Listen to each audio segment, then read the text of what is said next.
Hola a todos, continuamos hoy 24 de julio de 2020, es la cuarta entrega de estos anexos del taller de capacitación de Horizontes, Colaboración y Autonomía para Aprender Mejor.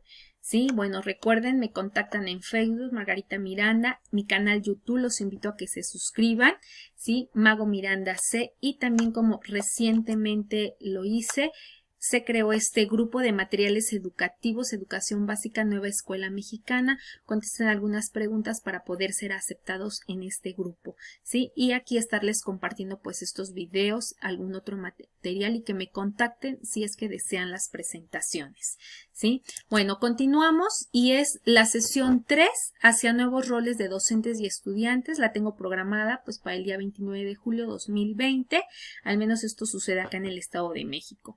El tema es el 1, nuevas formas de enseñar y aprender, en la actividad 1 de los roles de enseñar y aprender desde el contexto actual. Y bueno, vamos a hablar ahorita sobre este anexo 5 que se llama Reflexionemos. Los maestros frente a la crisis de la COVID-19, mis alumnos no tienen internet. De manera personal yo les comento, pensé que el contenido estaba muy ad hoc en este sentido de que mis alumnos no tienen internet, que nos iban a hablar mucho sobre estas experiencias de qué había pasado en esos lugares donde pues no había habido esta conectividad. Sin embargo, nos señalan otro tipo de reflexiones y un poquito nada más de estos. Tendríamos que consultar tal vez todo el documento completo para saber qué pasó en estos casos, pero quienes lo vivimos, pues sabemos sinceramente qué pasó con estos alumnos que no tienen internet, ¿sí? Y bueno, pues los docentes han instrumentado métodos creativos para seguir con su trabajo, ¿sí? Desde grupos de WhatsApp, grupos en Facebook, algunos iban todavía hasta de manera presencial, les dejaban algunos cuadernillos, lo que fuera, ¿no?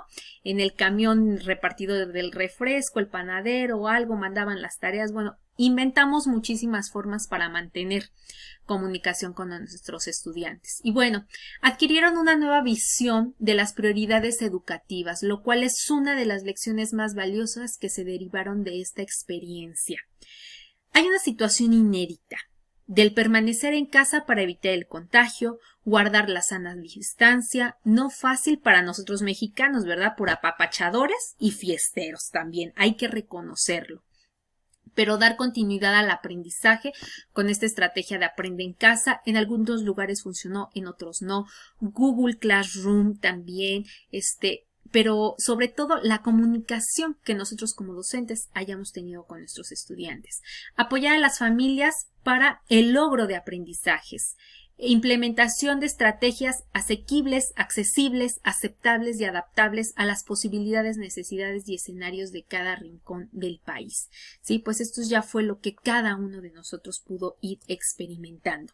Después, pues el mantenernos alerta ante la pandemia y apoyar a las familias con alternativas para repensar sus estilos de crianza, su acompañamiento cotidiano a niñas, niños, adolescentes, jóvenes, quienes enfrentan tiempos excepcionales. ¿Por qué?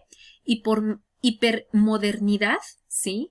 Pues toda esta tecnología que tenemos a nuestro acceso, ¿sí? En nuestras manos, pero que también para algunos todavía es algo complicado el utilizarla, ¿no? El entenderle, cómo le hago, cómo le explico, o qué le aprieto, dónde lo activo, todo esto de esta hipermodernidad. Pérdida de valores, sociedades líquidas integradas por personas agotadas, ¿sí? Vivimos pues en un constante estrés y más ahora en esta época de confinamiento. Exceso de productividad, superficiales y muchas veces sin rumbo.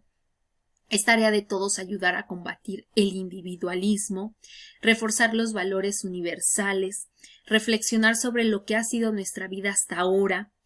Y en este aspecto yo los invito a ver de verdad el primer video que yo hice en este canal de YouTube, donde yo coloco algunas reflexiones, son 15, recuerdo que eran 15 reflexiones muy puntuales de qué hemos aprendido en estos tiempos de la pandemia.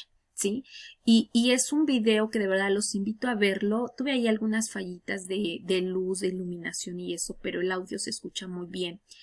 Para que reflexionemos sobre esto de qué hemos aprendido en la pandemia y qué son los aspectos principales con los que vamos a estar iniciando el ciclo escolar de manera presencial, a lo mejor con nuestros alumnos, ¿sí? Y bueno, Los mexicanos hemos salido avantes de desastres naturales, problemas sociales y crisis económicas en esos momentos, y el pueblo ha salvado al pueblo. Esto es una característica tan impresionante de nosotros como mexicanos. Hemos hecho de la comunidad la base de nuestra cultura. Comunalidad es un concepto vivencial, según Martínez en el 2015, que permite la comprensión integral, natural y común de hacer la vida. Hoy hay que provocar en las familias interés en que sus hijas e hijos aprovechen estas clases televisadas, los materiales impresos y en aquellos lugares donde se pueda la posibilidad de una aula virtual o la comunicación por internet, ¿sí? También aquí es un tema bien importante. Yo espero que el día de hoy me dé tiempo de abordarlo en algún video, pero es sobre este modelo híbrido que ya propone la SEP, y también en el anexo 2 para consejos técnicos estaremos hablando mucho de esto, de que este ciclo escolar es un gran reto porque vamos a estar compaginando lo que va a ser clases a distancia, clases presenciales, pero de manera alternada, más aparte el cierre de las escuelas, si llegase a haber algún caso de COVID, ¿sí?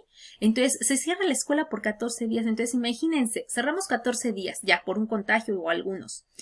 Después ya regresamos y resulta que cuando regresemos otra vez hay algún contagio, volvemos a cerrar escuela, ¿sí? Entonces va a ser de verdad un ciclo escolar muy complicado. Entonces tendríamos que buscar realmente lo fundamental, ¿sí? Lo más prioritario que queremos que realmente aprendan para la vida nuestros alumnos. Hoy más que nunca tenemos que erradicar nuestras prácticas docentes donde la prioridad siempre habían sido nuestros contenidos de los planes y programas de estudio. Hoy hay otros temas que atender, otras cuestiones mucho más importantes, ¿sí? Y bueno, también nos señalaban, nos toca organizarnos con base en esta idea de comunidad, conformar nuestras interpretaciones materiales e intelectuales en la naturaleza, territorio que habitamos, nuestras posibilidades de interacción, ejercer autonomía, mejores formas de educar, asumir nuestra responsabilidad docente.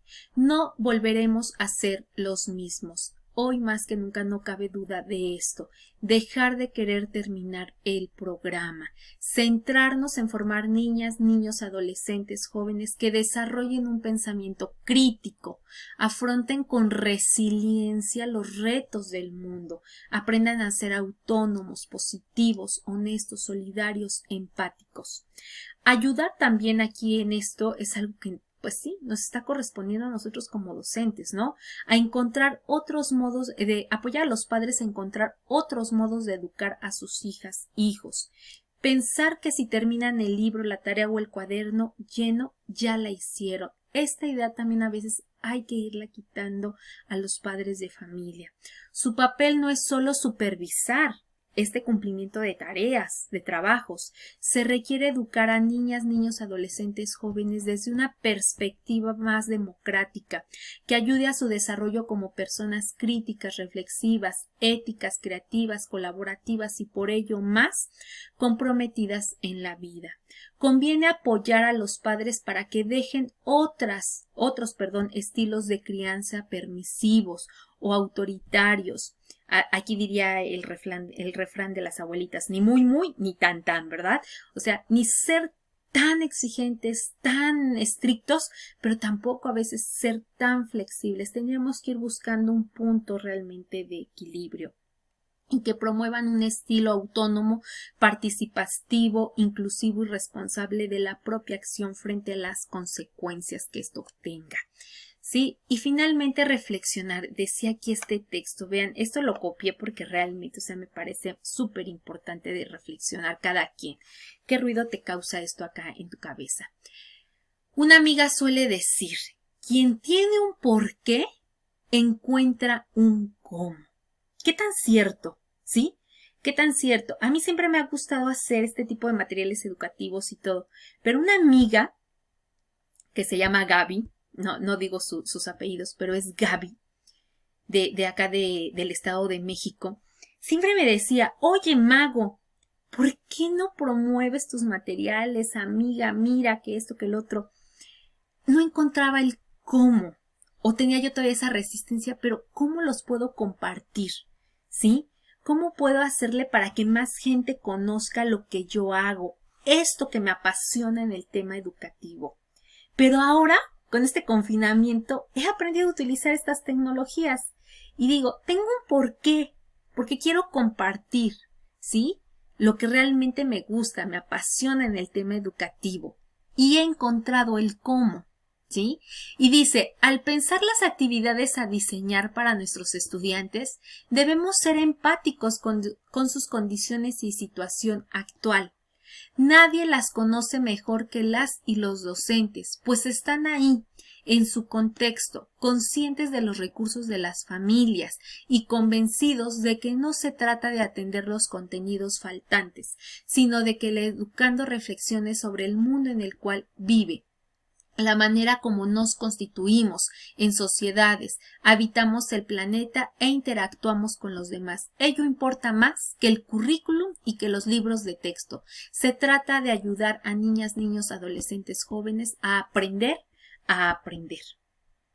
¿Hacer un huerto en casa como lo podamos hacer? ¿Ayudar a la mamá, al papá en las labores de la casa? Vamos a tender la cama, vamos a lavar los trastes. Vamos a limpiar la casa. A ti te toca barrer, a ti te toca trapear. Vamos a lavar ahora todos la ropa. Unos lavan, otros la planchan, la doblan, la guardan. Todos tendríamos que ir haciendo equipo. Y también esto es parte de estos aprendizajes en esta época. Entonces vean qué bonita frase realmente. Yo me quedo con ella. Quien tiene un porqué, encuentra un cómo. Y yo le agregaría, hay que tener voluntad para hacer las cosas. Y las actividades han de ser flexivas, ver un programa de televisión y hacerse preguntas, mirar un video seleccionado por el maestro, registrar los sentimientos que les originan, traducir un texto de inglés con información sobre la pandemia, interpretar gráfica, resolver planteamientos matemáticos, dibujar a partir de una lectura, escuchar música diversa, platicar sobre los sentimientos que les está generando esta época. Si hay internet, se pueden visitar virtualmente un museo, explorar. Si no hay, dependiendo la edad del estudiante y su grado escolar, escribir una carta a familiares para contarles cómo viven este aislamiento, redactar un poema, un cuento breve. Los maestros de secundaria no deben pensar en generar actividades separadas para su asignatura. Es mejor crearlas en colectivo, que sean útiles a varias materias, para que las y los estudiantes generen su expediente o carpeta de experiencias de aprendizaje. Bueno, y esto vendrá muy aunado con el anexo 2 de Consejo Técnico. Trabajo por proyectos, ¿sí? Y finalmente terminaba este texto. Maestro, se me ocurrió hacer este mapa sobre los países donde está presente la COVID-19. ¿Lo puedo poner en mi carpeta? Maestra, hice un dibujo para agradecer al personal de salud que está cuidando a los enfermos. Este también lo puse en mi carpeta. Profe, ayer fui con mi papá al campo. Aquí dibujé cómo está creciendo la milpa. Es importante animar a nuestras niñas, niños, adolescentes y jóvenes a ser autogestivos, a tener curiosidad, producir sus propias experiencias de aprendizaje e irse haciendo cargo de ellas poco a poco. Al regresar, cuando esto acabe, no seremos los mismos. ¿Qué conclusión les dejo yo? ¿Qué aprendimos en este periodo de confinamiento y cómo será nuestra vida? ¿Sí? No podemos regresar a hacer lo mismo. Esto es indudable. ¿Sí? Renovar nuestra práctica docente, cambiar, asumir nuevos retos, salir de la zona de confort o de ciertas rutinas. ¿Por qué se los digo así? Porque más adelante, cuando analicemos el anexo 2 para Consejo Técnico sobre las guías orientadoras del trabajo docente, veremos que este ciclo escolar muchos no podrán estar planeando de manera separada sus asignaturas. Hacer una planeación para tal o cual asignatura. No, tenemos que hacer trabajo por proyectos, ¿sí? Trabajo por proyectos y con este tipo de actividades. Dar libertad también a nuestros alumnos, que expresen lo que están viviendo, ¿sí? Y el aprender para la vida. Ajá. Entonces, bueno, aquí está de donde tomamos el texto. Esta fue una cuarta entrega. Haré otra entrega para analizar lo que es el anexo 6. ¿Sí? Muchísimas gracias.